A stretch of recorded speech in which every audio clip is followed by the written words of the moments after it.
এই যে বন্ধুরা, ভালোবাসার সকল প্রকার গল্প পেতে আমাদের তামান্না ডায়েরি চ্যানেলটা সাবস্ক্রাইব করে পাশে থাকা বেল আইকনটি বাজিয়ে অল বাটনটি ক্লিক করুন। রানা, আজকে যে নূরের সাথে ছেলেটা ছিল সেটা কি আহনাফ সওদাগর, যে নূরকে বারবার বিরক্ত করে? জি স্যার, আজকে যে ছেলেটার সাথে ভাবি আইসক্রিম খাইছিল সেটা আহনাফ সওদাগর। ঠিক আছে, তুই সবসময় নূরকে চোখে চোখে রাখিস, আর ওই ছেলেটার উপরও নজর রাখিস।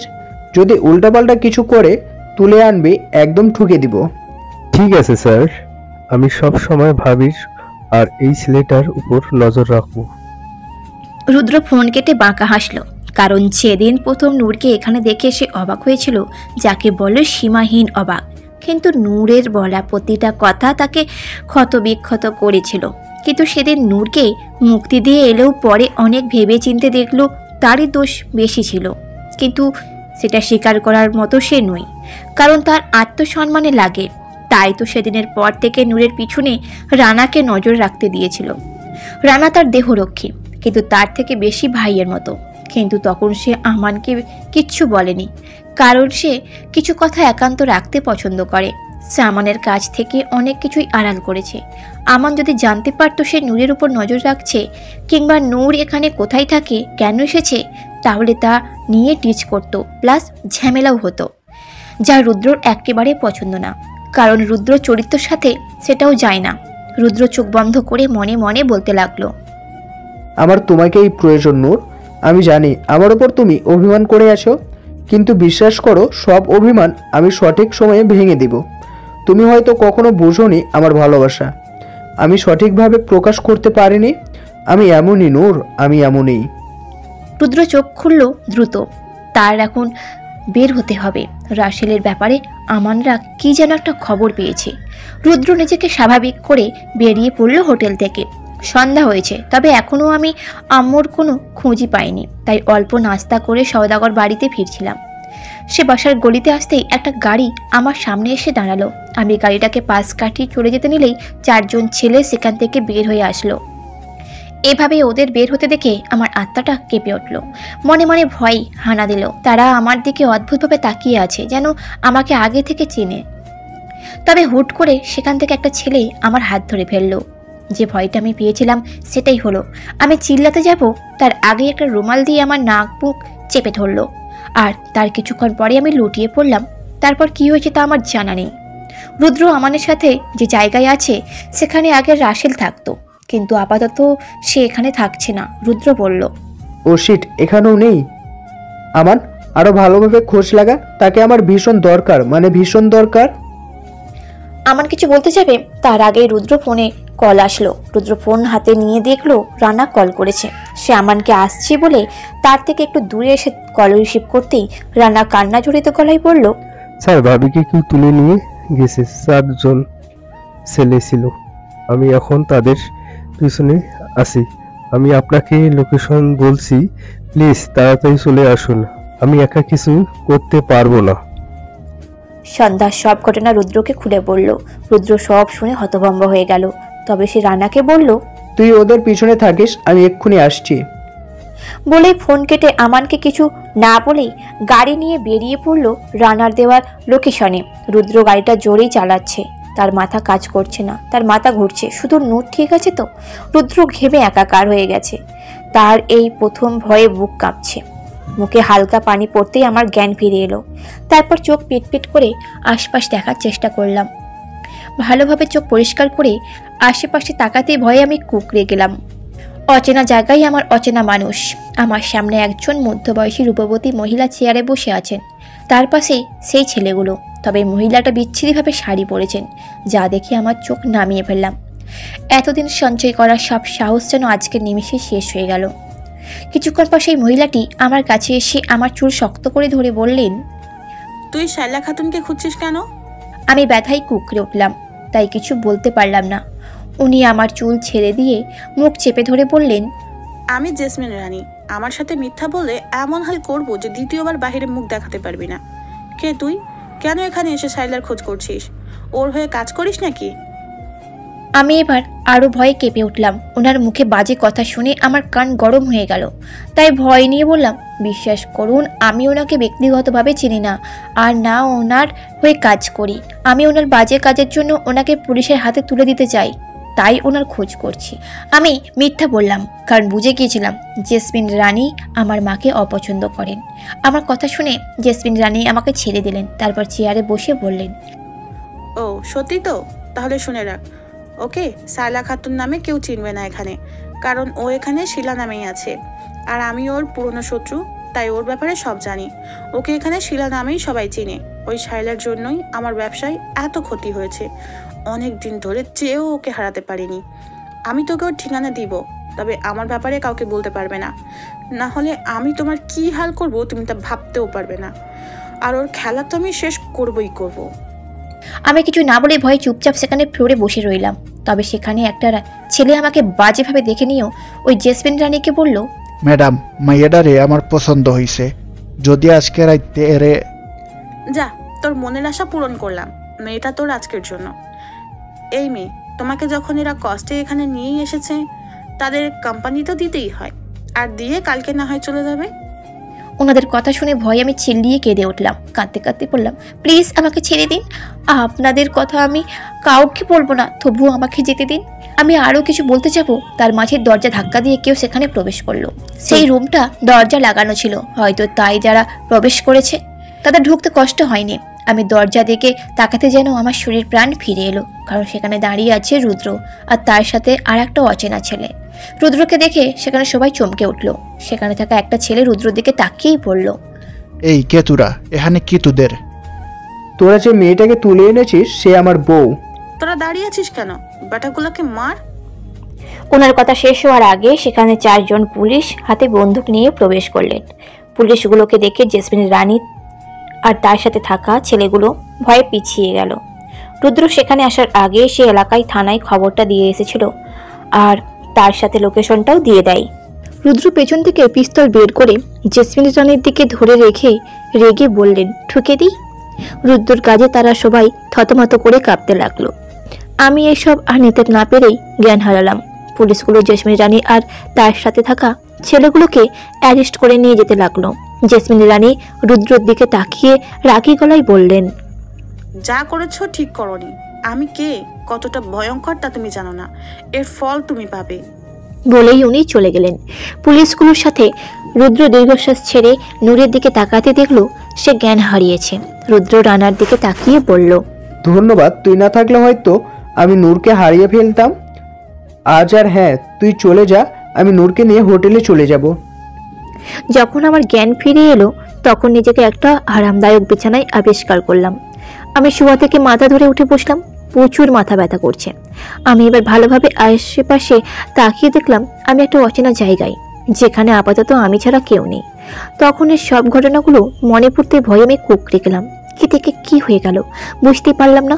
মনে মনে ভাবলাম, তখন তো রুদ্র এসেছিলেন, এখন উনি কোথায়? ভাবতে ভাবতে কেউ রুমের দরজা খুলে ভেতরে প্রবেশ করলো।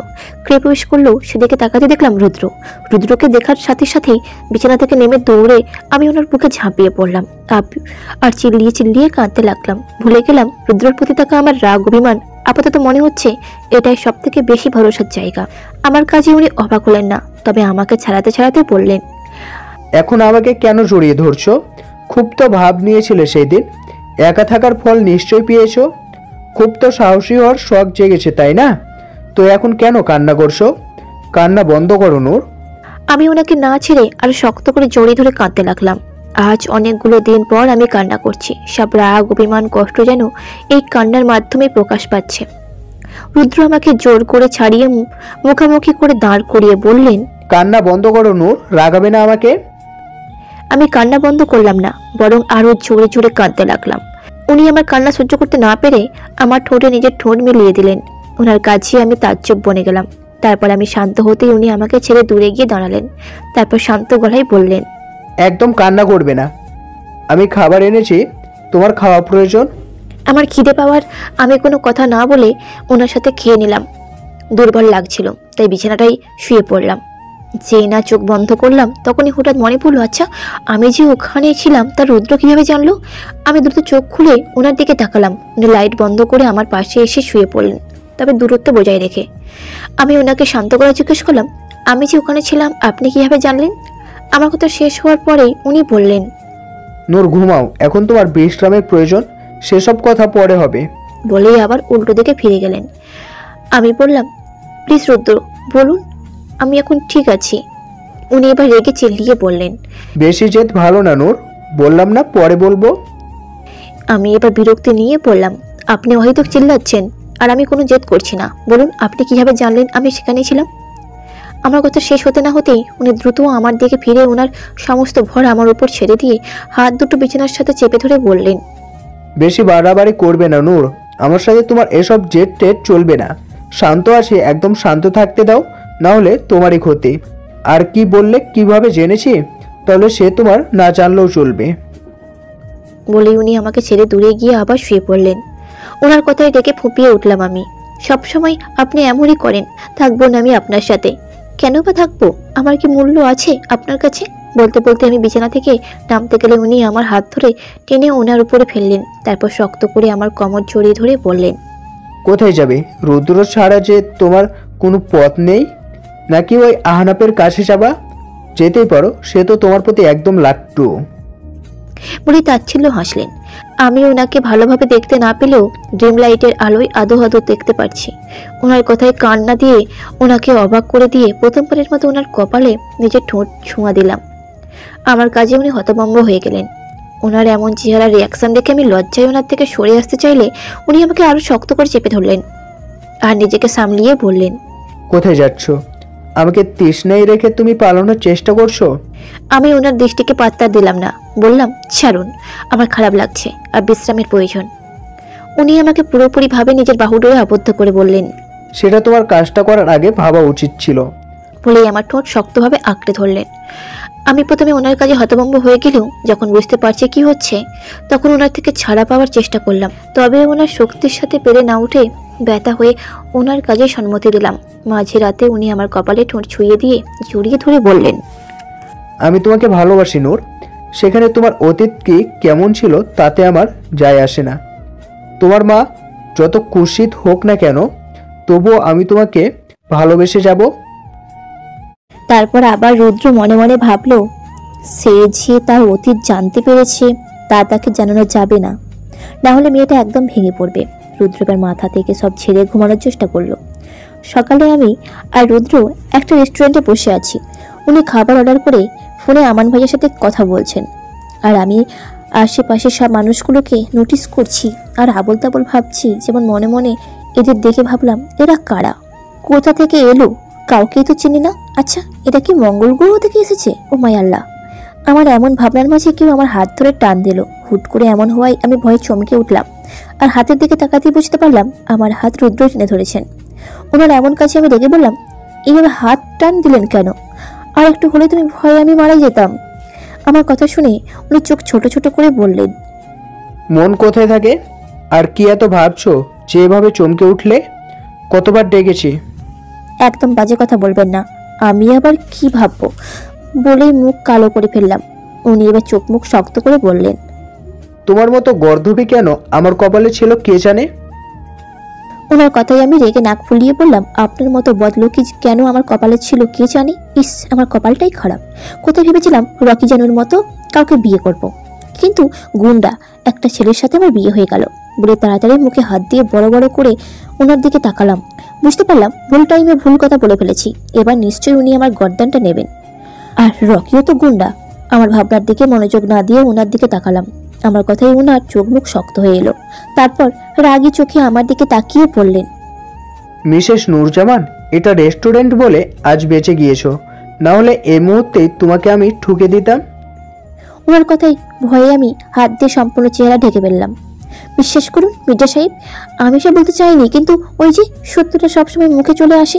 বলি আস্তে আস্তে চেহারা থেকে হাত সরিয়ে ওনার দিকে তাকালাম, কিন্তু উনি কিছু বললেন না, শুধু রাগী চোখে তাকালেন। বুঝতে পারলাম মির্জা সাহেব রেগে আছেন। এর মধ্যেই খাবার চলে এলো। খাওয়ার সময় উনি একটা কথা বলেননি। আমি শুধু একাই বকবক করে গেলাম। পরে আমিও বিরক্ত হয়ে আর কথা বলিনি। সবসময় উনি এমন করেন, সব কিছুই নিয়েই ওনার বাড়াবাড়ি। রেস্টুরেন্ট থেকে বের হয়ে উনি গাড়িতে উঠে বসলেন, তবে আমাকে বসতে বলেনি, প্লাস গাড়ির দরজাটাও খুলে দেননি। আমি অনেকক্ষণ দাঁড়িয়ে থাকলেও উনি যখন আমার সাথে কথা বলেছিলেন না, তখন আমি তেজি গলায় বললাম, আপনি কথা বলছেন না কেন? দরজাটা কে খুলে দেবে? আর আপনি কথা বলবেন নাকি আমি চলে যাব? আমার কথাই উনি বিচলিত হলেন না, বরং শান্ত চোখে তাকিয়ে শান্ত গলায় বললেন, যা চলে যা। ওনার কথাই এবার রাগ হলো, তাই রাগ নিয়েই বললাম, আমি কিন্তু মজা করছি না, সত্যি সত্যি কিন্তু চলে যাব, বলে দিচ্ছি। উনি আগে থেকে শান্ত গলায় বলল, তুই বরং আহনাপের কাছেই ফিরে যা, আমার মতো গুন্ডার সাথে তোর থাকা লাগবে না। বলে একা গাড়ি চালিয়ে চলে গেলেন। উনি চলে যেতেই আমি বোকা বনে গেলাম। কি থেকে কি হয়ে গেল? আমি কি ওনাকে একটা সিরিয়াসলি বুঝেছিলাম নাকি? কিন্তু উনি রুদ্র মির্জা, নিজেরটাই বুঝেন। রাগ হলো আমার, প্রচুর রাগ হলো। তাই মনে মনে রেগে বললাম, সালা আবার আসিস নূর ভালোবাসি ভালোবাসি করতে, যত সব। এসব ভেবেই রেগে আমি ওই স্থান ত্যাগ করলাম। সওদাগর বাড়ির গেট দিয়েই ঢুকতেই আহনাপের মুখোমুখি হয়ে গেলাম। উনি আমাকে দেখে অবাক হয়ে বললেন, এলিজা, গতকাল নাকি তুমি এখানে ফেরোনি? কোথায় ছিলে? এখানে তো তোমার কোনো রিলেটিভ নেই। ওনার কথায় বিরক্তি নিয়ে বললাম, আমি আমার জামার খেতে ছিলাম, হয়েছে? বলে জোরে জোরে হেঁটে বাড়ির ভেতরে চলে আসলাম। নূরের কথায় আহনা মুচকি হাসলো আর মনে মনেই বলল, একদম বাচ্চা স্বভাবের, তবু তাকে আমার খুব ভালো লাগে। ভেবে নিজের কাজে চলে গেল। আমি রুমে এসে তপ্তা মেরে এলোমেলো ভাবে শুয়ে রইলাম আর মনে মনে ভাবতে লাগলাম, এখানে কেন আসলাম? কেমন ছিলাম, কেমন হয়ে যাচ্ছে, কি হচ্ছে আমার সাথে তা আমি একদমই বুঝতে পারছি না। কিন্তু আমার এখন দুর্বল হলে চলবে না, আম্মুকে খুঁজতে হবে, সেই ঠিকানায় যে আমাকে যেতেই হবে আজ। আমি চোখ বন্ধ করলাম আর ভাবতে লাগলাম, আম্মুর সাথে দেখা হলে আমার রিয়াকশন, অনুভূতিটা কি হবে তা আমার জানা নেই। আম্মুর সাথে দেখা হবে তা ভাবতেই আমি কেঁপে কেঁপে উঠছি বারবার। আচ্ছা, উনি দেখতে কেমন? উনি কি আমাকে চিনবেন? আমাকে মেয়ে হিসাবে মেনে নেবেন? কি হবে তা আমার জানা নেই। আমি আস্তে আস্তে শোয়া থেকে উঠে ফ্রেশ হতে চলে গেলাম। আজ আমার অনেক কাজ। রেহান সাহেব চিন্তিত অবস্থায় চেয়ারে বসে আছেন। এখন লাঞ্চ টাইম, তবু উনি বসে বসে ভাবতে লাগলেন। নূরজিতার আসল মাকে দেখার জন্য এত ডেসপারেট হয়ে যাবে তা কখনো ভাবেনি। যে মেয়ে কখনো ওনাকে মিথ্যা বলেনি, সেই মেয়ে কি না তাকে এত বড় মিথ্যা বলল? সেদিন উনি নূরের ফোন বন্ধ পেয়ে রুদ্রকে কল করেছিলেন, আর সেদিনই জানতে পেরেছিল নূর রুদ্রর সাথে নেই। তা শুনে উনি অবাকের সাথে সাথে নূরের প্রতি অভিমানী করেছিলেন। আর রুদ্র যখন জিজ্ঞাসা করলেন নূর কেন সে এলাকাতে গেল, তখন তো উনি কোনো দ্বিধা ছাড়াই সব সত্যি বলে দিয়েছিলেন। আর ওনার থেকে রুদ্র নূরের অতীত জানতে পেরেছিল, কিন্তু রুদ্র ওনাকে কথা দিয়েছিল যে কখনো নূরের হাত ছাড়বে না আর মৃত্যু পর্যন্ত নূরকে সে আগলে রাখবে। তাই সেদিন উনি স্বস্তির নিঃশ্বাস পেয়েছিলেন। রুদ্র যে কত ভালো আর বুঝদার ছেলে উনি বুঝে গিয়েছিলেন। নূরের জন্য রুদ্র একদম পারফেক্ট। এসব ভেবেই উনি বসে থেকে উঠে পড়লেন। লাঞ্চ করার প্রয়োজন ওনার। রেহান চৌধুরী আর আহান চৌধুরীর মুখোমুখি বসে আছেন চিন্তিত অবস্থায়, কারণ পুলিশ এখনো শাইলা খাতুন আর ওনার মেয়েকে খুঁজে পায়নি। এতেই ওনাদের মন মেজাজ খারাপ। নীরবতা ভেঙে আহান চৌধুরী বললেন, মাই বাচ্চা, অন্য কোনো কিছু উপায় নেই তাদের খুঁজে বের করার? আমরা আরো কিছুদিন অপেক্ষা করে দেখি তাদের খুঁজে পায় কি না পুলিশ। ততদিনে ফারিয়া মামুনির বিয়ের আয়োজন শুরু করে দাও। আমি তাই বলতে চাইছিলাম বাবাই, আগামী সপ্তাহে ওর বিয়ের তারিখ ঠিক করেছেন ওনারা, তাই এখন থেকেই সব আয়োজন করতে হবে। ম্যাডাম, আপনার মাইয়ারে আমি এখনো খুঁজা পাইনি। হে কোনায় লুকায়া আছে কেডা জানে? যেভাবে পারিস ওকে খুঁজে বের কর, আমি কিছু শুনতে চাই না। হ্যাঁ, আমি খুঁজবো, সমস্যা নেই, কিন্তু একটা খবর কি জানেন ম্যাডাম? এত কথা না খুঁড়ে আসল কথা বল, কি খবর? ম্যাডাম, আপনার শত্রু জেসমিন রে পুলিশ ধরে নিয়ে গেছে। কেন ধরে নিয়ে গেল তা তো জানি না, তবে কারোর থেকে যাই না আপনারে কমো। শাইলা খাতুন শুধু হাসলেন, তবে কিছু বললেন না। উনি আজ মনে মনে অনেক খুশি, কারণ তার চিরশত্রু যে জেলে গেছে ভেবে তাচ্ছিল্য হাসলেন। আহান চৌধুরী আজ ফিরে যাচ্ছেন লন্ডনে। উনি বাংলাদেশে এসেছিলেন ওনার ওয়াইফ আর একমাত্র মেয়ে ফাইজা উফরে নূরকে খুঁজতে, কিন্তু উনি ব্যর্থ, খুঁজে পাননি তাদের। তাই তো মুখে হাজারো কষ্ট অনুতপ্ত নিয়ে আবার ফিরে যাচ্ছেন ওনার সেই একাকী জীবনে। এখানে ওনার বড় বিজনেস আছে, অঢেল টাকা আছে, কিন্তু নিয়ে শুধু আপন বলতে কেউ। উনি যেমনই ছিলেন মন থেকে শাইলা খাতুনকে ভালোবাসতেন, তাই কখনো তার কাউকে বিয়ে করেনি। ফারিয়া বিয়ে হয়েছে রোহান আহমেদের সাথে, যে একজন পেশায় ডাক্তার। রোহানের বাবা রেয়ানের বিজনেস পার্টনার ছিলেন। সেখানে থেকেই তাদের আলাপ। ফারিয়া আর রোহান একে অপরকে পছন্দ করেই বিয়েটা করেছে। আর ফারিয়াও তার অতীতের ব্যাপারে সব বলেছিল রোহানকে। তবে রোহান হাসি মুখে সব মেনে নিয়েছিল। আর রেয়ানও ভীষণ খুশি, তার বোন ভালো আছে। আহান চৌধুরীকে এয়ারপোর্টে ছেড়ে এসে সে নিজের বাড়িতে ফিরল। আর একদম একা একা লাগছে। এবার তারও বিয়ে করে ফেলা উচিত ভেবে মুচকি হাসলো। আসলে কিভাবে কথাটা বলবো বুঝতে পারছি না, তবে এতটুকুই বলবো, তোমার জন্য আমি কিছু ফিল করি, আর সেটা হলো ভালোবাসা। আমি তোমাকে ভালোবাসি এলিজা। আমি আম্মুর ঠিকানায় যাওয়ার জন্য সওদাগর বাড়ি থেকে বের হচ্ছিলাম। ঠিক তখনই আহনাফ হাতে ফুল নিয়ে আমার সামনে হাঁটু গেড়ে বসে প্রপোজ করলেন। ওনার কথা শুনে আমি বাকরুদ্ধ হয়ে গেলাম। এখন ওনাকে কি বলা উচিত ঠিক বুঝে উঠতে পারলাম না। তবুও আমি নিজেকে স্বাভাবিক রেখে বললাম, আহনাফ ভাইয়া, আমি বিবাহিত। আপনি বিশ্বাস করুন কিংবা নাই করুন, আমি বিবাহিত। আমার কথা শুনে উনি চমকে উঠলেন, তবুও নিজেকে সামলিয়ে বললেন, দেখো এলিজা, একদম আমার সাথে মজা করবে না। আমি তোমাকে ভালোবাসি আর বিয়েও করতে চাই। ওনার এমন বাড়াবাড়ি কথাই আমি রেগে চিল্লিয়ে বললাম, আপনি আমাকে বিরক্ত করছেন। আমি আগেও বলেছি, এখনো বলছি, আমি বিবাহিত আর আমি আমার হাজবেন্ডকে ভালোবাসি। ব্যাস এতটুকু বলেই আমি হনন করে গেট দিয়ে তার বাসা ত্যাগ করলাম। ওনার রিয়াকশন দেখার মতো টাইম আমার ছিল না। আমি জেসমিনের দেওয়া আম্মুর সেই ঠিকানার কাছে কিছু দূর আসতে পেছন থেকে কেউ বলে উঠলো, কোথায় যাচ্ছ? আমি হাঁটা থামিয়ে ঘাড় ঘুরিয়ে দেখলাম আমার ঠিক পিছনে রুদ্র দাঁড়িয়ে আছেন, পকেটে হাত ঢুকিয়ে, আর আমার দিকে তাকিয়ে আছেন, তাও আবার ভ্রু কুঁচকে। ওনাকে দেখে গতকালকের সব কথা মনে পড়তে মেজাজ আমার খারাপ হয়ে গেল। তাই রাগ নিয়ে বললাম, যেখানে ইচ্ছা সেখানেই যাব, তোকে বলতে যাব কেন? আমার কথায় ওনার চোখ বড় বড় হয়ে গেল। তারপর এখানে একটা রাগ নিয়েই বললেন, ভদ্রভাবে কথা বলো, না হলে দাঁত একটা থাকবে না।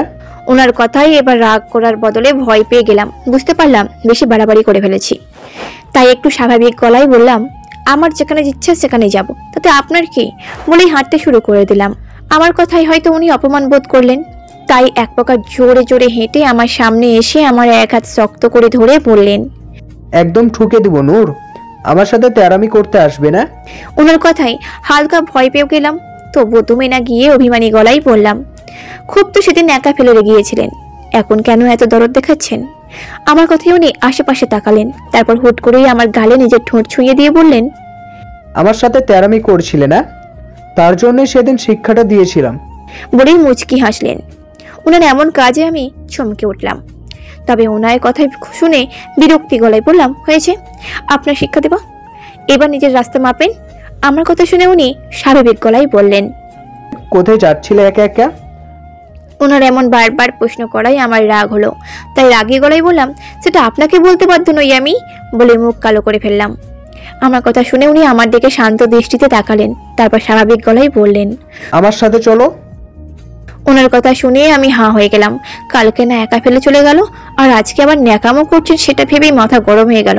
তাই নাক মুখ ফুলিয়ে বললাম, আপনার সাথে যাবো মানে? আমি জীবনে আর আপনার সাথে যাচ্ছি না। আমাকে যে অপমান করেছেন সেটা আমি ভুলিনি, বলেই ভেঙচি কাটলাম। আমার কথা শুনে উনি ভ্রু কুঁচকে বললেন, নূর, আর ঢং না করে চলো আমার সাথে। তোমার আর কোনো বিপদ হোক তা আমি চাই না, তাড়াতাড়ি আসো। তারপর আরো কিছু বলতে যাবেন তার আগেই আমি চালাকি করে জোরে দৌড় দিলাম। এবার আর বোকামি করিনি, দৌড়ে গিয়ে একটা জায়গায় লুকিয়ে পড়লাম যাতে ওনার চোখে না পড়ি। অনেক দেরি এমনিও করে ফেলেছি, আর ওনার সামনে থাকলে অবশ্যই আমাকে ওনার সাথে ফিরে যেতে হবে, তাই পালিয়েছিলাম। নূরের কাজে রুদ্র বোকা বনে গেল। যখন বুঝতে পারলো কি হলো তখন অনেক দেরি হয়ে গেল। নূরকে আর দেখাই যাচ্ছে না। সে এদিক ওদিক খুঁজলো, কিন্তু নূর নেই। রুদ্র মনে মনে এক বস্তা রাগ নিয়ে সে জায়গা ত্যাগ করলো। আমি ফাইনালি সে জায়গা থেকে পৌঁছে গেছি। আশেপাশে অনেকগুলো ঘর প্লাস বিল্ডিং, কিন্তু আম্মু যে বাসাটা বলেছিল জেসমিন, সেটা সম্পূর্ণ বাউন্ডারি করা। এই জায়গাটা অবশ্য আমি চিনি না, কিন্তু কিছু লোক একে জিজ্ঞাসা করেই এখানে আসা। ছোটখাটো বাউন্ডারি করা ঘর, হয়তো ঠিকভাবে বোঝা যাচ্ছে না।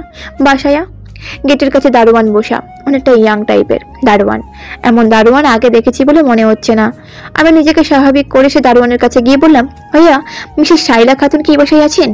আমার কথায় সেই ছেলেটি দ্রুত বসা থেকে উঠে পড়লো। তারপর আমার দিকে অদ্ভুত দৃষ্টিতে তাকিয়ে বলল, আপনি কে? আপনাকে আগে দেখিনি। আরে শায়লা খাতুন কি? ছেলেটার কথাই মনে পড়লো আম্মু শিলা নামে এখানেই পরিচিত। তাই আমি নিজের চেহারা স্বাভাবিক রেখে বললাম, আমি এলিজা। আসলে আমাকে শিলা ম্যাডাম এখানে আসতে বলেছিলেন। আমার কথা ছেলেটা ভ্রু কুঁচকে এলো, তারপর সন্দেহ দৃষ্টিতে তাকিয়ে বললেন, আপনি এখানে দাঁড়ান, আমি ম্যাডামের সাথে কথা বলে আসি। আমি জিহ্বা দিয়ে শুকনো ঠোঁট ভিজিয়ে বললাম, ঠিক আছে। আমার কথা শুনে কোনো জবাব না দিয়ে ছেলেটা গেটের ভেতরে চলে গেলেন। আর এইদিকে আমি মনে মনে ভাবছি কি করব। তাই হুট করেই গেটের ভেতর ঢুকে পড়লাম, কেউ না দেখে। বাড়িটা একতলা বিশিষ্ট, ছোটখাটো একটা ঘর, 4-5 রুমের বেশি হবে না হয়তো। আশেপাশে বড় বড় গাছ, তবে কোনো ফুল গাছ নেই। এমন বাড়িগুলোতে প্রায় ফুল গাছ থাকলেও এখানে ব্যাপারটা ভিন্ন। আমি বড় একটা গাছের আড়ালে লুকিয়ে পড়লাম। কিছুক্ষণ পর দেখলাম ছেলেটা ওই বাসা থেকে বের হয়ে গেটের দিকে যাচ্ছে। আমি এটা দেখেই বাসার ভেতরে ঢোকার জন্য দৌড় লাগালাম। আর দরজার কাছে এসে দেখলাম দরজা লাগানো, তবে লক করা নয়। তাই আমি দরজা দিয়ে হাত ঠেলে ভেতরে প্রবেশ করতে দেখলাম কোনো এক মহিলা ডাইনিং টেবিলে বসে আছে, হাতে তার চায়ের কাপ, তবে চেহারাটা ঠিকভাবে দেখা যাচ্ছে না। আমি নিজেকে শান্ত রেখে সামনের দিকে এগিয়ে যেতেই ওই মহিলাটি হঠাৎ আমার চোখ দিকে তাকালেন। ওনার এমন হুট করে তাকানো দেখে আমি চমকে গেলাম, কারণ মহিলাটার চেহারা দেখতে একদম আমার মতো। আমি মনে মনে ভাবলাম, উনি কি তাহলে আমার মা? উনি এখন আমার দিকে অবাক ও ছলছল চোখে তাকিয়ে আছেন। এই চোখ দ্বারা যেন আমাকে অনেক কিছু বলে যাচ্ছেন। ওনাকে দেখে আমি আর নিজেকে কন্ট্রোল রাখতে পারলাম না। চিল্লিয়ে চিল্লিয়ে কেঁদে উঠে নিচে বসে পড়লাম। আর আম্মু? আর ওনার দিকে তাকিয়ে কাঁদতে কাঁদতে বললাম, আম্মু। বন্যেরা বনে সুন্দর, শিশুরা মারতে কোলে। এই কথাটার মানে আগে না বুঝলেও এখন বেশ ভালোভাবেই বুঝতে পারছি। আমি যখন কাঁদতে কাঁদতে ফ্লোরে বসে পড়েছিলাম, তখন আমার আসল আম্মু এসে আমাকে জাপটে ধরেছিলেন। আর আমিও নিজেকে কন্ট্রোল করতে না পেরে ওনাকে শক্ত করে জড়িয়ে ধরে কেঁদে উঠেছিলাম বারবার। আমার মনে হচ্ছিল দুনিয়াতে আমার চাওয়া পাওয়ার কিছুই নেই। ওনার গা থেকে কেমন জানি মা গন্ধ আসছিল, যেটা আমি এতগুলো বছর পাইনি। আমি তখন ভুলে গিয়েছিলাম আমার আম্মু কেমন কি করেন। আমি শুধু জানতাম উনি আমার আম্মু, আর আমার ওনাকেই লাগবে ব্যাস। কান্না বন্ধ করে যখন আমি চুপ হয়ে গেলাম, তখন আম্মু আমার মাথায় হাত বুলিয়ে দিয়ে বললেন, মা, ভাইজা। ওনার সম্বোধনে আমি অবাক হলাম। তাই অবাক চোখে ওনার দিকে তাকাতে উনি বললেন, মা আমার, তোকে আমরা ছোটবেলা থেকেই ভাইজা নামেই ডাকতাম। আমি কান্না জড়িত গলায় বললাম, আম্মু তুমি কিভাবে আমাকে চিনলে? আমার কথাই আম্মু চোখের পানি মুছে বললেন, মা কি আর মেয়েকে না চিনে থাকতে পারে? আমি আর কিছু না বলে ওনাকে জাপটে ধরে রইলাম। কি বা বলবো এখন? আমার কি করা উচিত সেটা জানা নেই। শুধু এতটুকু জানি আমার এই আম্মুকেই লাগবে। রুদ্র তোর কথা মতো জেসমিন রানীর থেকে সাইলা খাতুনের খোঁজ করতে এসে গড়গড় করে সব বলে ফেলে দিয়েছে। মনে হলো তারা একে অপরের শত্রু। আমাদের কথাই রুদ্র বাঁকা হাসলো, তারপর শান্ত গলায় বলল, সবাইকে খবরটা দে, আমাদের এখনই বের হতে হবে। দেরি হয়ে গেলে অনেক মেয়ের জীবন নষ্ট হয়ে যাবে। ঠিক আছে। তারপর ফোনটা কেটে দিল। রুদ্র সাইলা খাতুন যে তার নিজের শাশুড়ি হবে তা সে জীবনেও ভাবেনি। তার ভাবতেও ঘৃণা হচ্ছে, এমন কুৎসিত মহিলা তার শাশুড়ি। সে যাই হোক, তাকে সে শাস্তি দিবেই। এর মধ্যে যদি নূর আসে তাকেও শাস্তি পেতে হবে। আর সে বুঝতে পেরেছিল যে জেসমিন ও যখন সাইলা খাতুনের লাইনে কাজ করে, তখন সে নিশ্চয়ই জানে সাইলা খাতুন কোথায় থাকে। আর হলেও তাই। এইসব ভেবেই নিজের কাজে চলে গেল। আমি আর আম্মু এখন একটা বিছানায় বসে আছি, তবে আমার মাথায় আম্মুর কোলে রাখা। আর আম্মু আমার মাথায় হাত বুলিয়ে দিচ্ছেন। আমি হঠাৎ বলে উঠলাম, আম্মু আমি তোমার সব অতীত তোমার থেকে জানতে চাই। কেন তুমি এই কাজটা করো? আম্মু আমার কথা শুনে আমার দিকে তাকালেন, তারপর বললেন, সে অনেক কথা ভাইজা, পরে না হয় বলি। আমি জোর গলায় বললাম, না আমি আজকেই শুনতে চাই। আম্মু আমার কথা দীর্ঘশ্বাস ফেলে সব বলতে লাগলেন। অতীত। আমার জ্ঞান হওয়ার পর থেকে আমি নিজের মা বাবাকে পাইনি, তবে আমি যার কাছে মানুষ হয়েছিলাম উনি বলেছিলেন আমাকে একটা ডাস্টবিনে পেয়েছিলেন। আর যে আমার লালন পালন করেছিলেন তার নাম রায়লা খাতুন। উনি আমার পালিত মা ছিলেন, তবে ওনার পেশা ছিল মেয়ে পাচার করা বিভিন্ন দেশে। আমি সেসব দেখেই বড় হয়েছিলাম, তবে ওনাকে আমি কখনোই ঘৃণা করিনি, বরং নিজ মায়ের মতো ভালোবাসতাম। উনি আমাকে নিজের মেয়ের মতোই রেখেছিলেন। যখন যা চেয়েছিলাম তাই দিয়েছিলেন, এমনকি পড়ালেখাও করতে দিয়েছিলেন। আর আমি ছোটবেলা থেকে সুন্দর হওয়ার কারণে রাস্তাঘাটে অনেক বাজে পরিস্থিতিতে পড়তাম। তবে আমরা যে এলাকায় থাকতাম সেই এলাকাতে যখন আমার পালিত মায়ের ব্যাপারে সব জেনে যায় তখন কেউ আর আমাকে ডিস্টার্ব করতো না। আম্মুর অনেক পাওয়ার ছিল তাই। এরপর জীবনটা অন্যরকম চলছিল। কিন্তু এসএসসি এক্সাম দেওয়ার পর একদিন আম্মু হঠাৎ আমাকে ডেকে নিয়ে বললেন, তোমার বিয়ে ঠিক করেছি আহান চৌধুরীর সাথে। ওনার অঢেল টাকা পয়সা আছে, উনি তোমাকে রাস্তায় দিকে পছন্দ করেছেন আর গতকাল প্রস্তাবও পাঠিয়েছেন। ওনার ভালো ব্যবসা আছে, তাই আমি আর না করিনি। আমি তাড়াতাড়ি তোমাকে ওনার হাতে তুলে দিতে চাই। আমি সেদিন কিছু বলিনি, কারণ উনি আমার জন্য অনেক করেছেন, তাই আমিও সে বিয়ে রাজি হয়ে গিয়েছিলাম। তবে অবাক নিশ্চয়ই হয়েছিলাম, আমার মতো মেয়েকে কেন এত বড়লোক মানুষ বিয়ে করবেন। দেখতে দেখতে তোর বাবার সাথে আমার বিয়েটাও হয়ে যায়। বিয়ের পর আমি এক নতুন জীবনে পা রাখি। তোর বাবা আমাকে ভীষণ ভালোবাসতো আর 1 বছরে সব ঠিক যাচ্ছিল। কিন্তু ধীরে ধীরে বুঝতে পারলাম তোর বাবা মেয়ের প্রতি আসক্ত। প্রায় বাসায় মেয়ে নিয়ে আসতেন। এই নিয়ে অবশ্যই আমাদের মাঝে অনেক ঝামেলা হয়, তবুও উনি ওনার সে কাজ থেকে বিরত থাকেনি। এর মাঝে জানতে পারলাম আমি প্রেগনেন্ট। কত খুশির খবর ছিল, তবে আমি খুশি হতে পারিনি। তোর বাবা যখন জানতে পারে তুই পেটে, তখন অবশ্য উনি খুশি হয়েছিলেন, কিন্তু তবুও ওনার যে বাজে কাজ উনি ছাড়েননি। এইসব নিয়ে টেনশন করার ফলে আমি অসুস্থ হয়ে পড়েছিলাম। তাই একদিন আমাকে একাই হাসপাতালে যেতে হয়, আর সেখানে পরিচয় হয় লেয়ান জামানের সাথে, যে তোর বর্তমানে বাবা আর কি। ওনার সাথে আমার পরিচয় হয় আমি হাসপাতাল থেকে বের হওয়ার পর জ্ঞান হারানোর কারণে। উনি আমাকে তখন সাহায্য করেছিলেন, হাসপাতালের মধ্যে নিয়ে গিয়ে জ্ঞান ফিরিয়েছিলেন।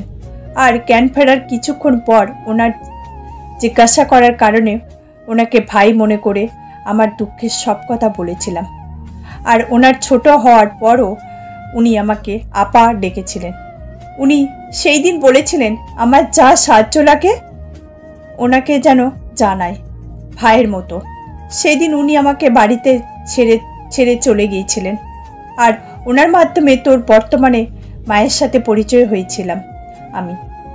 তারা হাজব্যান্ড ওয়াইফে ছিল, তারা অনেক বাচ্চা নেওয়ার চেষ্টা করেও নিতে পারেনি ওনার ওয়াইফের সমস্যা থাকার কারণে।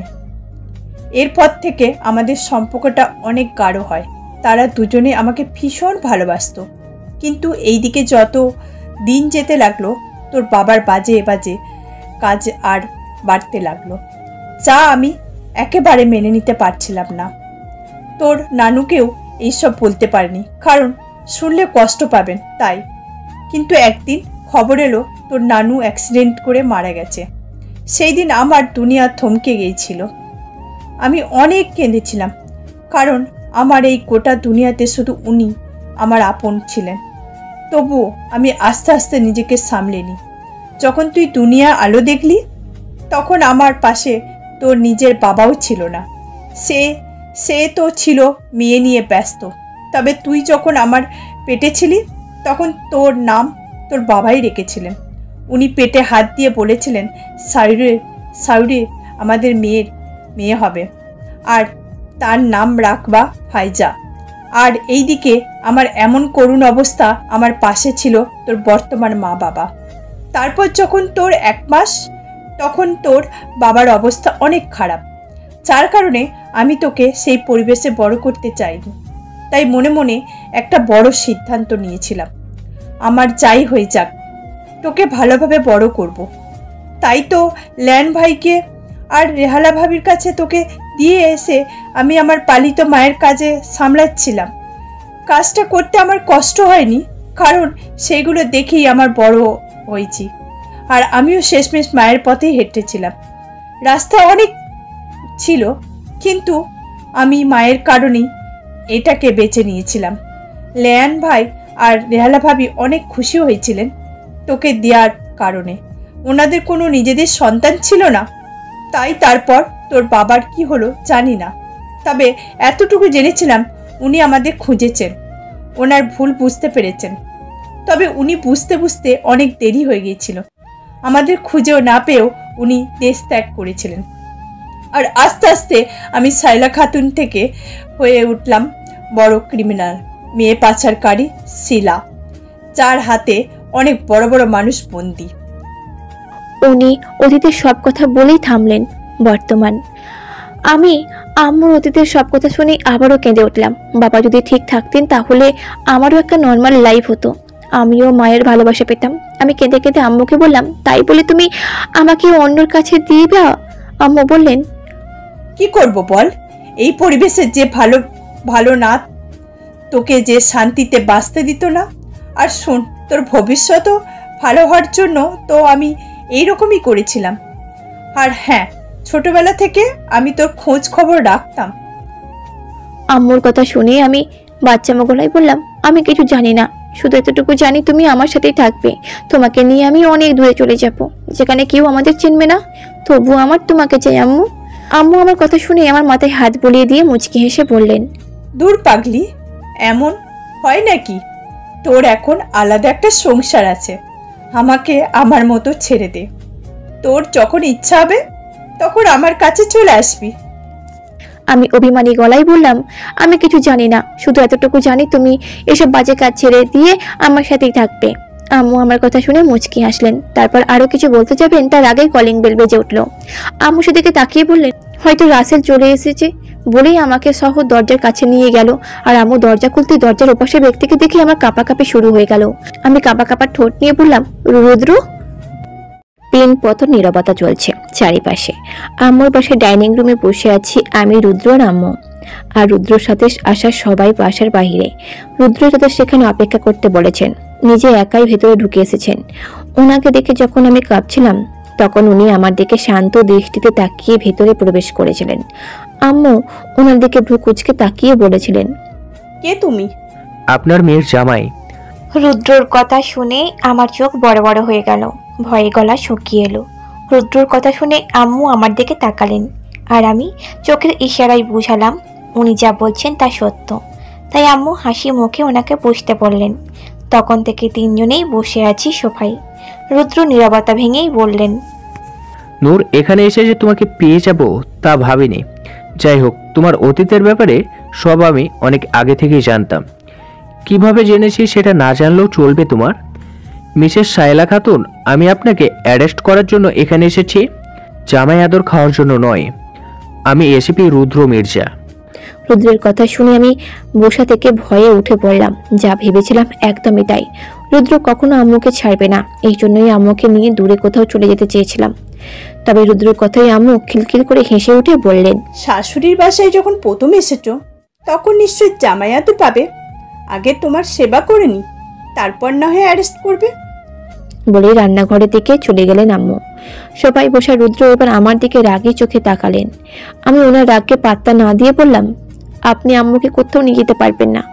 দরকার হলে আম্মুকে নিয়ে আমি অনেক দূরে চলে যাব, প্লিজ। তবু আপনি আম্মুকে অ্যারেস্ট করবেন না, প্লিজ। উনি আমার কথা শুনে আমার দিকে শান্ত দৃষ্টিতে তাকালেন আর বললেন, তোমাকে তো আমি পরে দেখে নিব। তুমি জানো তোমার মায়ের জন্য কত মেয়ের জীবন নষ্ট হয়েছে? এই মহিলার জন্য তুমি দরদ দেখাচ্ছ? আমি কিছু না বলে কাঁদতে লাগলাম। আর উনি নিচের দিকে তাকিয়ে আছেন। আম্মু ওনার জন্য চাল অল্প স্বল্প নাস্তা এনে ওনার সামনে রেখে বললেন, বাবা, এগুলো তোমার জন্য। এই প্রথম মেয়ের জামাই বাসায় এসেছে, খালি মুখে কিভাবে যেতে দিই? বলে মুচকি হাসলেন। উনি কিছু না বলে এক নজরে আম্মুর দিকে তাকালেন। আমি ওনাদের কথার মাঝেই শক্ত করে আম্মুর হাতটা ধরে বললাম, আম্মু তুমি কোথাও যাবে না। এতগুলো বছর পর আমি তোমাকে খুঁজে পেয়েছি, তোমাকে এবার কোথাও যেতে দেব না। আমার কথা শুনে রুদ্র কিছু না খেয়ে উঠে দাঁড়ালেন। তারপর রাগ নিয়েই বললেন, আমার এত সময় নেই মিসেস সায়লা খাতুন। নূর, বাইরে গিয়ে আমার গাড়িতে উঠে বস, আমরা আজকেই বাসায় ফিরছি। তারপর উনি বাইরে গিয়ে একটা লেডির কনস্টেবলকে ডেকে এনে আমার আম্মুকে নিয়ে যেতে বললেন। আম্মু হাসি মুখে যেতে রাজি হলেও আমি এক প্রকার কান্না করতে লাগলাম। রুদ্রর পায়ে পড়ে বললাম যাতে আম্মুকে ছেড়ে দেন, কিন্তু ওনার পাষাণ মন নরম হলো না। আম্মু আমাকে শক্ত করে জড়িয়ে ধরে বললেন, আমি ভীষণ খুশি এমন সৎ ছেলে তোর স্বামী। আমার জন্য চিন্তা করিস না, আমি যা করেছি তার জন্য শাস্তিই পাচ্ছি। আর শোন, অনেক অনেক ভালো থাকবি, নিজের খেয়াল রাখবি, মন দিয়ে সংসার করবি। আর যখন বেশি আমাকে মনে পড়বে তখন হয় আমার সাথে দেখা করতে যাবি। কথা শেষ হতে সে লেডি কনস্টেবল ওনাকে নিয়ে চলে গেলেন। আর এইদিকে আমি কাঁদতে কাঁদতে নিচে বসে পড়লাম। আমার ভাগ্য কেন এমন জানা নেই আমার। আজকে আম্মুর সাথে দেখা হলো আর আজকে সব শেষ। আমি মনমরা হয়ে বসে আছি রুদ্র রুমের জানালার পাশে। আজ 2 দিন ধরে এই রুমে বন্দি করে রেখেছি নিজেকে। বাইরে বের হওয়ার আগ্রহ আমার বিন্দুমাত্র নেই। আমি এমন বিহেভ কেন করছি তা বাড়ির সবাই একে একে জিজ্ঞাসা করলেও আমি জবাব দেওয়ার প্রয়োজন মনে করিনি। মারিয়া এখন সব জানে, তাই অভিমানকে দূর করে আমাকে সান্ত্বনা দিতে ব্যস্ত সে। রুদ্র আমার সাথে এখন একটা কথা বলেনি। উনি এমন বিহেভ করছেন যেন এই রুমে আমার অস্তিত্ব নেই। আমার সেদিকে বিশেষ পাত্তা দিলাম না। কিন্তু সকাল থেকে আমার শরীরটা একটু অসুস্থ অনুভব হচ্ছিল, বারবার গা গুলিয়ে আসছিল। তাই না চাইতেও রুম থেকে বের হতে হলো। রুম থেকে বের হতেই শাশুড়ি মার মুখোমুখি হয়ে গেলাম। উনি আমাকে দেখে বললেন, নূরমা, কি হয়েছে? অসুস্থ নাকি তুমি? চোখ মুখ কেমন জানি শুকিয়ে গেছে। আমি ওনার দিকে তাকিয়ে জোরপূর্বক হেসে বললাম, না, আমি ভালো আছি, শুধু একটা মাথা ঘুরছিল আর গা গুলিয়ে উঠছিল। উনি হেসে বললেন, এতদিন ঠিক মতো খাওয়া দাওয়া করনি, তাই হয়তো এমন লাগছে। আসো, খেয়ে নিবে। আমার খিদে লাগছিল তাই আর না করিনি। খাওয়ার এক পর্যায়ে আমার গা গুলিয়ে উঠলো। আমি তাড়াতাড়ি বেসিনে চলে গেলাম আর গড়গড় করে বমি করতে লাগলাম।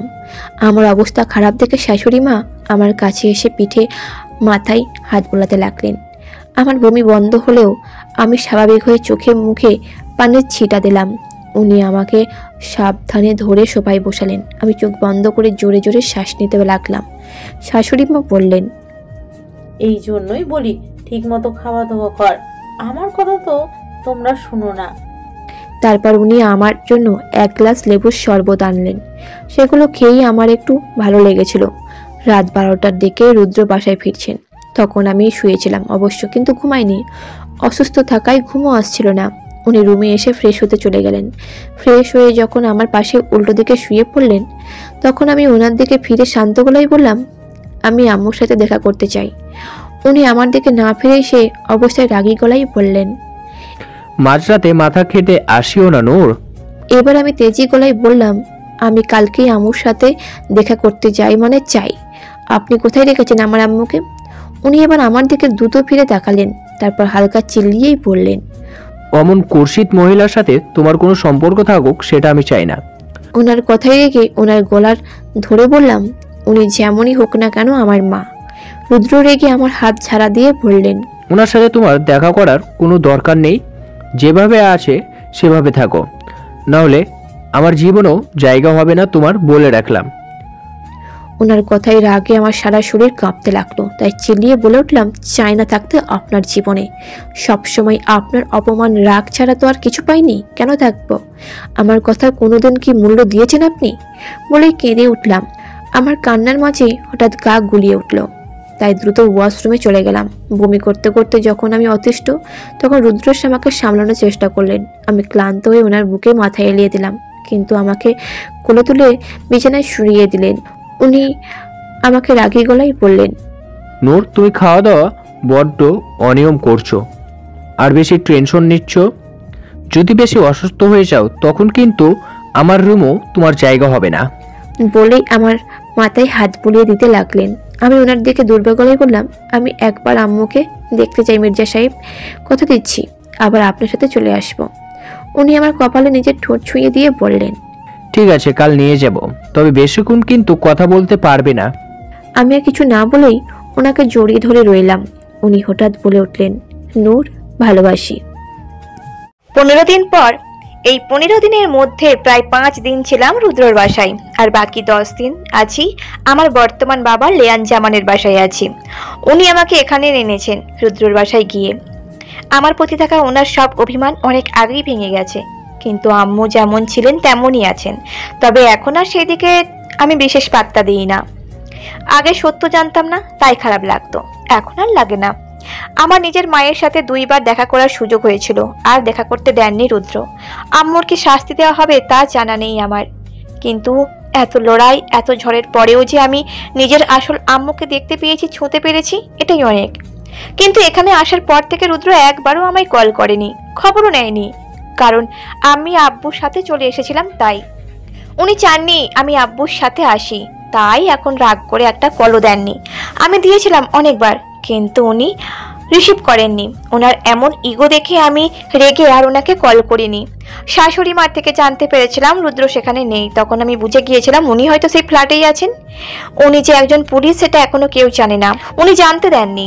কিন্তু আব্বুর সাথে বাসায় আসার কয়েকদিন পর আমার অবস্থা খুব প্রচুর খারাপ হয়ে যায়। বমি করা, মাথা ঘোরানো, খেতে না পারা, সেই সব দেখে আম্মু বলেছিলেন আমি প্রেগনেন্ট। আম্মুর কথা শুনে আমি কিছুক্ষণ হাঁ করে ওনার দিকে তাকিয়েছিলাম। তবে একদিন আম্মুই আমাকে নিয়ে হাসপাতালে গিয়েছিলেন টেস্ট করানোর জন্য। তারপর যখন রিপোর্ট হাতে আসলো তখন শিওর হলাম আমি সত্যিই প্রেগনেন্ট। তখন আমার অনুভূতি কি হওয়া দরকার ছিল তা জানা ছিল না। আম্মু আর আব্বু অনেক খুশি হয়েছিলেন। আম্মু অনেক বছর পর আমার কপালে চুমু দিয়ে বলেছিলেন নতুন মেহমান আসছে, এখন থেকে সাবধানে চলাফেরা করবি, লাপালাপি একদম বন্ধ। তখন আম্মুকে জড়িয়ে ধরে কি খানাটাই না করেছিলাম। আমার সেই সব খবরটা শ্বশুরবাড়ির কাউকে জানানো হয়নি। আমি আগে রুদ্রকে জানাতে চেয়েছিলাম, কিন্তু ওনার ফোন বন্ধ। তখন রাগে আমার শরীর কাঁপছিল। উনি যদি খবরটা অন্যের কারোর কাছ থেকে শুনে তখন নিশ্চিত আমাকে ঠুকে দেবেন। মারিয়ার সাথে কিছুক্ষণ কথা বলার পর জেনে নিলাম রুদ্র বাসায় আছে কিনা, কিন্তু না, উনি এখনো শ্বশুর বাবার বাসায় আসেননি। তাই মনে মনে ভাবলাম ওনাকে একটা সারপ্রাইজ দেব। যেই ভাবে সেই কাজ। আম্মু আর আব্বুর সাথে থেকে পারমিশন নিয়ে বেরিয়ে পড়লাম রুদ্র সেই ফ্ল্যাটের উদ্দেশ্যে। অবশ্য ওনাদের বলেছিলাম আমি শ্বশুর বাবার বাসায় যাচ্ছি, তা না হলে তারা এত দূর আমাকে এই অবস্থায় একা ছাড়তেন না। আর ওই ফ্ল্যাটের একটা চাবি অলরেডি আমার কাছে আছেই। আমি সেই সব ভেবেই রওনা দিলাম। রুদ্র এখন নানান কেসে বিজি। একটার পর একটা কেস সমাধান করতে সে হিমশিম খাচ্ছে। সাইলা খাতুনকে ধরতে পারলেও রাসেলকে এখনো ধরতে পারেনি। সাইলা খাতুনের ধরা পড়ে যাওয়ার খবর পেয়ে সে কোথায় পালিয়েছে তা কেউ জানে না, কিন্তু তারা তবুও চেষ্টা করছে তাকে খোঁজার। রুদ্র তার ফোন দেখে নিল। নূর অনেকবার কল করেছে, সে ব্যস্ত প্লাস অভিমানের কারণেই কল রিসিভ করেনি। নূরকে সে বারবার মানা করেছিল তার বাবার সাথে না যাবার জন্য, কিন্তু সে তার কথা অমান্য করেই চলেছে, যার কারণে রুদ্র না তাকে কল দিয়েছিল না তাকে রিসিভ করেছিল। রুদ্র দিন রাত পরিশ্রম করে আজ বেশ ক্লান্ত, তাই ভাবলো সে বাসায় গিয়ে রেস্ট নেবে। যেই ভাবা সেই কাজ। নূর রুদ্র ফ্ল্যাটে এসে যা যা ছিল তা দিয়েই লাঞ্চ তৈরি করে নিল। তারপর ফ্রেশ হয়ে সেখানে থাকা তার একটা শাড়ি পরে অল্প সেজে নিল, কারণ আজ সে রুদ্রকে সারপ্রাইজ দেবে। তাই অপেক্ষা করে তার রুদ্র কখন আসবে। আমি সবাই বসে টিভি দেখছিলাম। তখনই দরজা দিয়ে কাউকে ঢুকতে দেখে আমি তাড়াতাড়ি টিভি বন্ধ করে লুকিয়ে পড়লাম পর্দার আড়ালে। আমি পর্দা আড়াল থেকে দেখতে পেলাম রুদ্র এসেছেন। তা দেখে আমি মুচকি হেসে নিজেকে আরো আড়াল করে নিলাম। উনি রুমে ঢুকতেই আমি ওনার পিছনে পিছনে গেলাম, উনি না দেখার মতন। উনি ওয়াশরুমে ঢুকতেই আমি সেই রুমের বিছানায় বসে পড়লাম উনি আসার অপেক্ষায়। দরজা খোলার আওয়াজ পেয়েই সেদিকে তাকালাম আমি। উনি বের হচ্ছেন। উনি শুধু একটা শার্ট প্যান্ট পরে আছেন আর টাওয়াল দিয়ে চুল ঝাড়তে ঝাড়তে বের হচ্ছেন।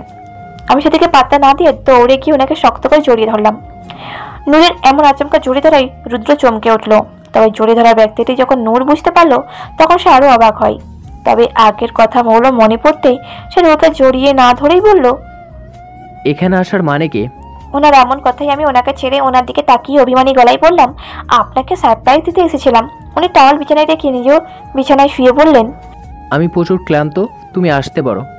ওনার কথায় রেখে বললাম, তো আমিও তো ক্লান্ত, তবুও আপনার জন্য লাঞ্চ রেডি করেছি, আসুন আগে খেয়ে নেবেন। আর দেখুন আপনার পছন্দের শাড়িটাও পরেছি। উনি আমার কথাই আমাকে স্ক্যান করে শান্ত গলায় বললেন, না আমি তোমাকে এখানে আসতে বলেছি, না লাঞ্চ রেডি করতে বলেছি, আর না আমার পছন্দের শাড়ি পরতে বলেছি। সো আমি ঘুমাবো, তুমি অন্য রুমে যাও। আর এখন আমার খাওয়ার মুড খিদা কোনোটাই নাই। ওনার এমন কথাই আমার কষ্টে অপমানে চোখে পানি চলে আসলো।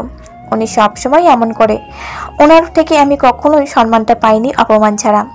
এমনভাবে কথা বলেন মাঝে মাঝে আমার থাকা না থাকাতে যেন ওনার কিছু যায় আসে না। তবুও আমি নিজেকে সামলিয়ে বললাম, আমি আপনাকে কিছু বলতে এসেছিলাম। উনি বিরক্তি নিয়ে বললেন, তোমার আজাইরা কথা শোনার ইচ্ছা কিংবা সময় কোনোটাই নেই আমার। আমি এবার তেজি করেই বললাম, আমি কথাটা বলেই চলে যাব, তখন নয় আপনি শান্তিতে ঘুমাবেন। উনি এবার শোয়া থেকে উঠে বসে চিল্লিয়ে রেগে একটা ধমক দিয়ে আর বললেন, সব সময় তোমার ফালতু কথা শোনার টাইম আমার নেই। আগেও বলছি এখনো বলছি, আমি ক্লান্ত, ঘুমানো প্রয়োজন। কিন্তু তুমি সে থেকেই বক বক করেই যাচ্ছ। এখন তুমি রুম থেকে বের হবে নাকি আমি বাসা থেকে বের হয়ে যাব? ওনার এমন ধমকে আমি হালকা কেঁপে উঠলাম। যে মন ভালো নিয়ে এখানে এসেছিলাম সেই মন এখন ভেঙে চুরমার হয়ে গেছে। তাই মনে মনে ঠিক করলাম আর যাই হোক, ওনার বাবা হওয়ার খবরটা ওনাকে আমি আর বলবো না। সেটা জানার যোগ্যতাও উনি নন। অনেক হয়েছে ওনার এমন ব্যবহার, আর মেনে নিতে পারছি না আমি, আর না মেনে নেব ওনাকে। ওনার জীবন মোবারক। তাই আমিও রেগে রুম থেকে বের হতে হতে বললাম, জীবনেও আর আপনি আমার সামনে আসবেন না, আপনার আর আমার সম্পর্ক এখানে শেষ বলেই আমি কাঁদতে কাঁদতে বাসা থেকে বের হয়ে চলে আসলাম। নূরের কথায় রুদ্র হতভম্ব হয়ে যায়। কি দেখে কি হয়ে গেল, সে আসলেই ক্লান্ত, তাই তো নূরের সাথে এমন বিহেভ করে ফেলেছে। রুদ্র দ্রুত শার্ট নিয়ে নূরের পিছন পিছন দৌড় লাগালো। আমি মাত্রই একটা অটোতে উঠতে যাব, তার আগে রুদ্র আমার হাত ধরে আটকালেন আর অটোওয়ালাকে বিদায় করে দিলেন। ওনার এমন কাজে আমি ওনার দিকে অগ্নি চোখে তাকিয়ে বললাম, আপনি আমার হাতটা ধরেছেন কেন? আপনার এখন ঘুমানোর প্রয়োজন, আমাকে ছাড়ুন। উনি কিছু বলার আগে আমাকে করে তুলে নিলেন। ওনার এমন কাজে আমি হতবাক হয়ে গেলাম। ওনাকে আমি ঠিক বুঝে উঠতে পারছি না, এই আমার সাথে বাজে বিহেভ করবেন, আবার দরদ দেখাবেন, মানে উনি কি চাইছেন হয়তো উনি নিজেও জানে না। আমার ভাবনার মাঝেই উনি আমাকে ওনার রুমে নিয়ে এসে বিছানায় শুয়ে দিয়ে বললেন, বউ রাগ করে বাসা ছাড়বে আর আমি রুদ্র মির্জা ঘুমাবো, তা কি করে হয়? আমি দাঁতে দাঁত চেপে বললাম, বউ মাই ফুট। উনি আমার কথায় মুচকি এসে আমার ঠোঁটের নিজের ঠোঁট গভীরভাবে ছুঁয়ে দিয়ে আদুরে গলায় বললেন, আমি সত্যি অনেক ক্লান্ত নূর, না হলে এমন মিসবিহেভ করতাম না। আচ্ছা এই দেখো কান ধরছি আর সরে। ওনার এমন আদুরে কথাই আমি ঠোঁট ফুলিয়ে কেঁদে উঠলাম। আমি আপনার ব্যবহারে বারবার কষ্ট পাই, আর যাই হোক আপনার সাথে আমি আর থাকছি না।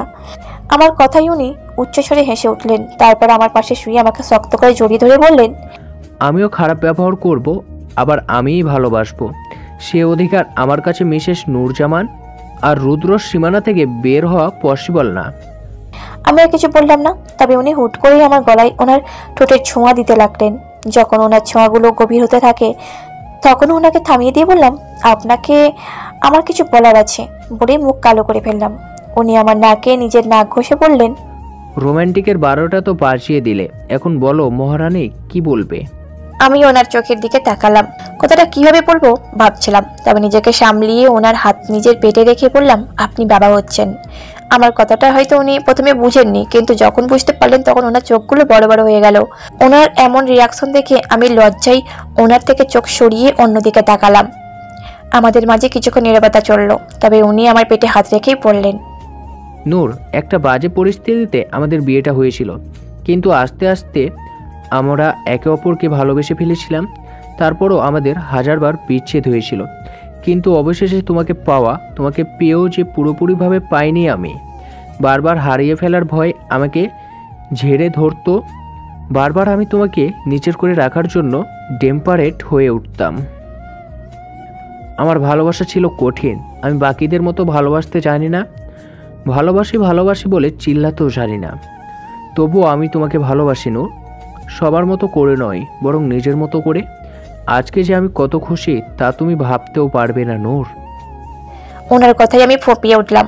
তারপর ওনাকে শক্ত করে জড়িয়ে ধরে বললাম, আপনি আমার সাথে যেমনই বিহেভ করেন না কেন, তবুও আমার আপনাকেই চাই মির্জা সাহেব। সারা জীবন না হয় আপনার কঠিন ভালোবাসা নিয়ে থাকবো। আমিও আপনাকে ভালোবাসি রুদ্র।